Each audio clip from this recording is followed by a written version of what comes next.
Hello everyone, today we're gonna see how to recover MetaMask wallet. Firstly, if you had profile sync enabled, MetaMask will automatically restore accounts created under the same SRP in order.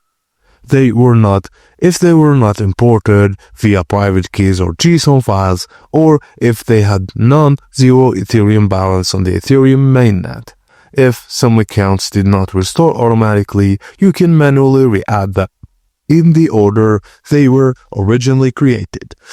Your old account addresses will remain the same because they are derived deterministically from your secret recovery phrase. Follow the steps below based on your device.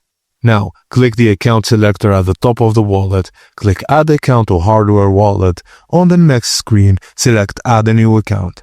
Your missing accounts will be restored in the order they were created.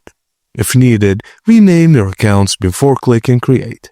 Open MetaMask and go to the Accounts menu, tap Add Account. Your missing accounts will be restored in order. Just rename them as needed and complete the setup.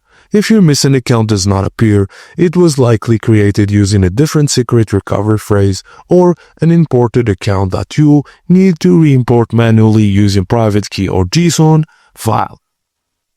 And that's it, guys. Thank you for watching, and please don't forget to like and subscribe for more.